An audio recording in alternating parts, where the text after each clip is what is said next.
You're back. Hey, we back. Welcome everyone to this episode on the Ultimate Sports TV, guys. We have some major trade news. Now, James Harden had a lot of trade speculation coming into this season, and that trade speculation has finally filled its place into reality because James Harden is on his way to the Nets in a trade with the Pacers, the Cavs, and the Houston Rockets, guys.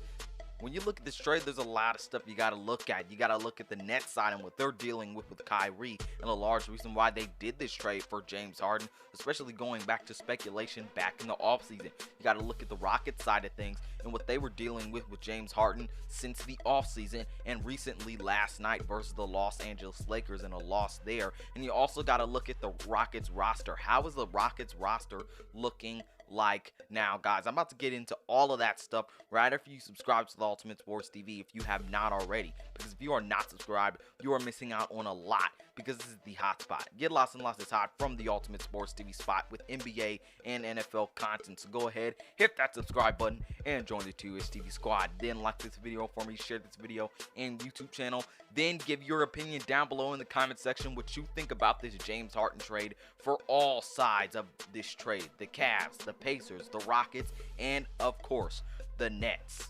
Now let's take a look at the trade details. Now we start with the Rockets, as they got Victor Oladipo from the Indiana Pacers, Dante Exum from the Cleveland Cavaliers, CIRCUS from the Brooklyn Nets, 3 Brooklyn Nets first round picks, a Milwaukee first round pick from the Cleveland Cavaliers, and 4 Brooklyn Nets first round swaps. Now the Nets of course would get James Harden. The Pacers got Caris LeVert from the Brooklyn Nets and a second round pick, and the Cleveland Cavaliers got Jared Allen from the Brooklyn Nets and Taurean Prince from the Brooklyn Nets.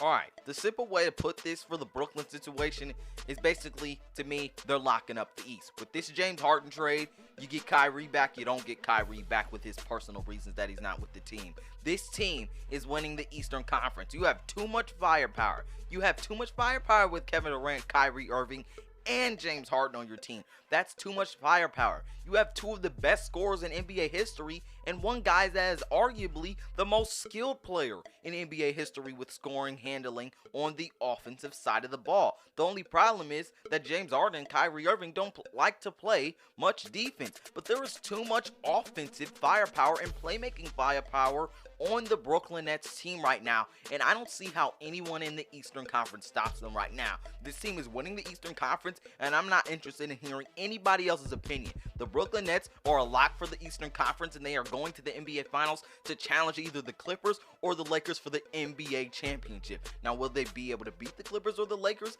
That's a story for another day, and I will talk about that some other day. But this is a team that is the lock for the Eastern Conference, and they will challenge the Lakers, the defending NBA champion. And then we got to get to that little dreadful side of all of things. You look at James Harden.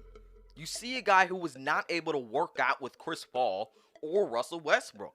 Then you look at Kevin Durant, a guy who was a bit sensitive playing with Stephen Curry because he was getting all the spotlight in Golden State. Then you look at Kyrie Irving, who had chemistry issues in Boston, still is causing problems on his own in Brooklyn, and did not want to play with LeBron James. When you look at all of this, you just see 3 guys who have big personalities. You see 3 guys who need the ball to be successful, especially because 2 of those guys do not play defense in James Harden and Kyrie Irving. Is this going to work?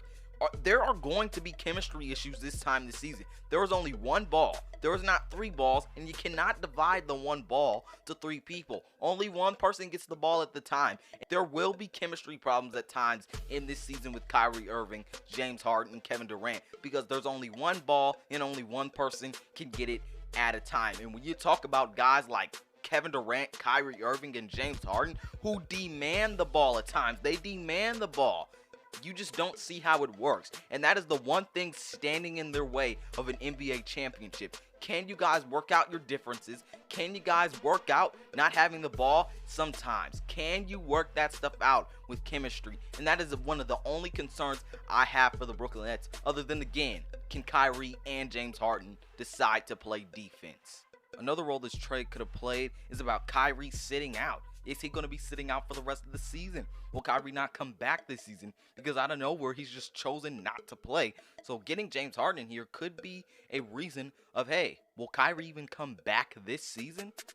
When we look at the Rockets side of things, you think, hey, they're getting rid of James Harden, but what are they getting back? They're getting back Victor Oladipo in this trade. Now, when you look at the Rockets roster, you got Victor Oladipo, John Wall, DeMarcus Cousins, Christian Wood, PJ Tucker, and Eric Gordon, plus more on that roster. They still have a pretty nice roster, and I think they can still have a chance to contend in the Western Conference for a playoff spot in that 8th or 7th seed, or maybe even the 6th seed in the Western Conference. They still have a pretty solid roster over there getting Victor Oladipo back, and I think they did a great job by finessing to try and get him on this Houston squad. And John Wall has looked like his normal self as of late. And chemistry wise, I think this team will do better knowing that you don't have a disgruntled James Harden there anymore.